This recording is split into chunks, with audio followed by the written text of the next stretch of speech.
Fala galera, trazendo mais um vídeo aqui para o canal Op Mini, analisando agora a partida, o capítulo 331 de Blue Lock. Aqui já começa a torcida da França exaltada comemorando o gol do Charles Chevalier. Logo em seguida temos o Locke apontando o dedo para cima, comemorando o gol também. O Charles Chevalier montando em cima do Hugo, olha lá ele, comemorando o gol. E aí logo em seguida a gente tem o Aiko surpreso com o ataque da França, falando que caiu na armadilha deles, o Nico falando que a jogada não estava nos planos, e o cara azul falando que a qualidade de chute e a velocidade de corrida diagonal é um poder muito forte do time da geração da França, e por isso que ela é a favorita ao título.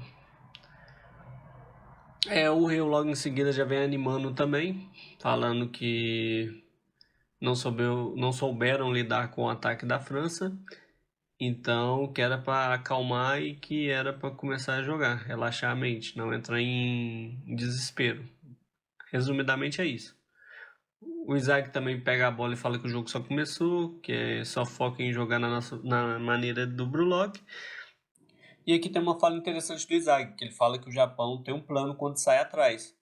Porque isso não vai acontecer só contra a França, creio eu. Eu acho que eles vão sair atrás na maioria dos jogos, inclusive. Acho que vai sair atrás contra a Espanha, contra a Inglaterra, a própria Inglaterra. E então, realmente tem que ter um plano. Agora, que plano é esse? Será que já vai ser o plano mostrado nesse capítulo agora que nós vamos analisar? Ou é outro plano? Vamos ver. Aí ele fala para não entrar em pânico. E aqui temos outra fala curiosa, que o Shigiri, ele fala, relaxa, nós temos o Izag. Ou seja, ele já está sendo o centro do Brulock mesmo. Isso aí é a faca de dois gumes que o autor tentou passar no capítulo 329. Que se o Izag não der conta, ele não vai decepcionar só ele agora ele vai decepcionar todo mundo. Então tem uma pressão muito grande do Izag entregar resultados. Se ele não entregar resultados, vai ser uma decepção. Agora ele é o centro do Budok mesmo. Ninguém espera que ele seja só um cara ali adaptativo ao melhor do time, no caso o Rim. Agora os outros meio que enxergam ele como o melhor do time. O Isaac nunca teve nesse patamar. Vamos ver como ele vai lidar com isso, né? Aí começa a saída de bola. O Isaac já toca pro Rim. Já começa o ataque. O Rim já dá o embate ali contra o Charles Chevalier. O Charles Chevalier avisa que já viu esse ataque na primeira partida, que o Izag e o Rim vai tabelando e a qualquer momento qualquer um dos dois pode finalizar em gol.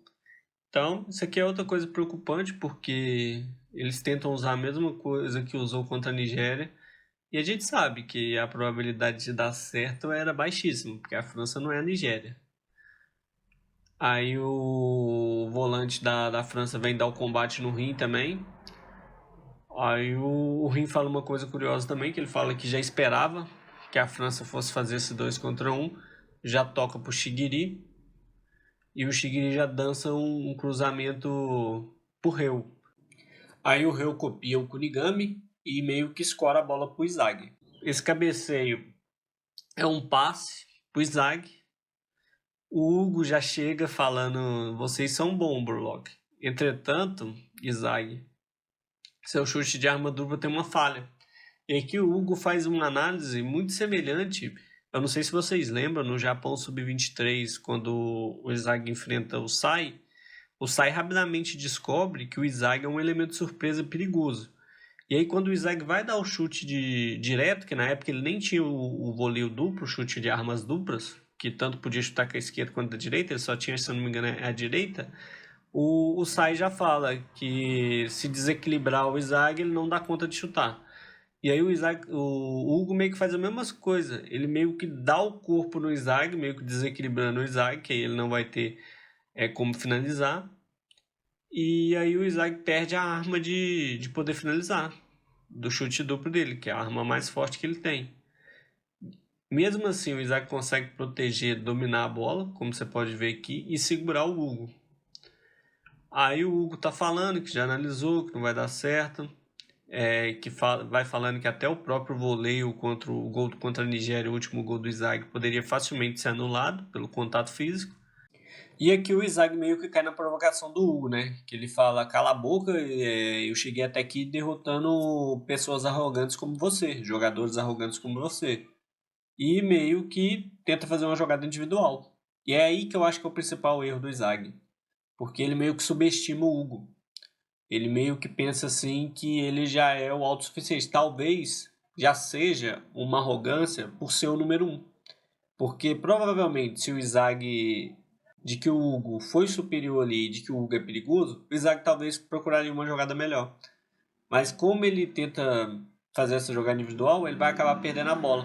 Porque se vocês vão concordar comigo, até aqui, lendo o mangá inteiro, o Isaac perdeu poucas posses de bola. O Isaac não é o cara que costuma ser desarmado, não. Ele pode errar o chute, ele pode errar a finalização, ele pode, igual o Kaiser atrapalhou o chute dele lá contra o Manchine City. Essas coisas podem acontecer, mas o Isaac, poucas vezes, ele perde a posse de bola. Então, aqui foi meio que uma arrogância. Será que por ser o top um e ter uma alta expectativa de girar em torno dele a decisão, ele tomou essa decisão errada? A gente tem que analisar isso. Então, a gente pode ver isso no próximo capítulo. Talvez o Ego vai falar o que o Isaac errou nesse lance, ou talvez não. Mas eu acho que o Isaac não costuma errar esse tipo de lance. É, de menosprezar o adversário, por exemplo. Outra coisa, agora analisando a parte do Hugo, é que o Hugo me lembra um pouco o Snuff, porque ele fez uma análise perfeita do Izag e montou meio que um plano para parar o Izag, coisa que o Snuff fez com o Barão lá no Ubers. Se vocês lembram, o Snuff meio que analisou como é que os times da Liga Negros jogavam e fez o Barão valer 100 milhões. É claro que aqui o Hugo acho que foi até além do Snuff, porque o Hugo montou não só a parte ofensiva, que o Snuff montava mais a parte ofensiva e tática. Aqui o Hugo foi até além, que ele montou a defensiva também. Então eu acho que o Hugo tem uma característica meio semelhante à do Snuff. E aí, por fim, o Isaac fala que vai ser o número um e o Hugo fala, você se encaixa melhor como o número 2 e rouba a bola do Isaac. E fala, você acredita em destino? O que eu acho dessa fala do Hugo que tá parecendo muito a do Onaz? O Onaz falava, eu tô aqui toda hora. O Hugo fala do destino toda hora. Eu acho que isso tem muito a ver, que pode ser até tema do próximo capítulo, com que o destino dele é jogar futebol, alguma coisa assim. Que ele, tipo, nasceu para isso. E que é o destino dele jogar futebol, que é a coisa que ele mais sabe fazer na vida. Pelo que eu entendo, deve ser isso. Agora, fazendo uma análise aqui mais futuramente aqui sobre o Hugo, eu acho que o Isaac não vai saber lidar com o Hugo nessa partida.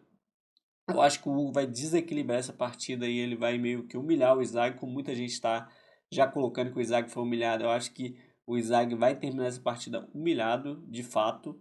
E eu acho aqui que no futuro, quem vai enfrentar o Hugo numa possível revanche vai ser o Sai. Porque eu não acredito que o Isaac ele tem uma característica para lidar com o Hugo. Porque o Hugo, ele meio que não tem como você se adaptar ao Hugo, porque ele meio que se adapta a você, entendeu? O Hugo, até agora, não foi mostrado nenhuma característica especial do Hugo, pra você ter ideia. Só foi mostrado uma análise fria dele. Ele fez uma análise fria de cada jogador e usou os pontos fracos do jogador contra ele mesmo. Aqui não foi que o Hugo, por exemplo, o Kaiser, ele tinha a metavisão. O... E o Kaizen Impact. O Isaac meio que analisava isso e adaptava. O Rin, ele tem aquele gênio dele, que ele é bom em chute de média distância, em drible. O Isaac meio que analisava. O Hugo até agora, ele só analisou as falhas dos próprios jogadores e usou contra eles. Falha da defesa, falha do Isaac, falha do coletivo. Então fica muito difícil criar uma adaptação quando essa adaptação é uma adaptação do seu jogo. É como, ó, o cara analisou meu jogo e me parou no que eu era mais fraco. Mas eu não sei qual que é o ponto forte dele, porque ele só analisou meu ponto fraco. O ponto forte dele é analisar meu ponto fraco. Tá, mas como é que eu lido com isso? Entendeu? Então eu acho que o Hugo vai ser muito difícil de lidar. Só que o Itoshi Sai, ele parece ser a mesma, por exemplo, ele parece ter a mesma característica do Hugo. Aquele cara que analisa, igual eu citei lá contra o Izag, que desequilibrou o Izag para o Izag não usar o chute de vôlei. O Sai, ele ainda não foi explorado ao máximo. Naquela partida contra o Japão, ele não jogou nem 50% do que ele pode jogar. Porque ali ele considerava que os jogadores do lado dele eram inferiores. E, portanto, não valia a pena dar passe, tanto que ele só começou a jogar só pro Shidou, o que nerfava o futebol dele. E menosprezou o Rim, que foi aí onde eles perderam. Mas o Sai, em momento nenhum, ele jogou sério. Tanto que ele usou um drible só a partida inteira. Ele usou um drible só a partida inteira. E esse drible estava dando certo até o Rim entrar no fluxo e parar ele. Então eu acho que no futuro, próximo aí, o Sai vai enfrentar o Hugo e o Isaac deve ter que lidar com o Loki. Entendeu? Então vamos ver o que vai acontecer. Eu vou trazer mais umas análises no decorrer dos próximos dias. E vamos nessa. Fui. Me deixa aí nos comentários o que você achou do capítulo e o que você acha que vai acontecer nos próximos capítulos.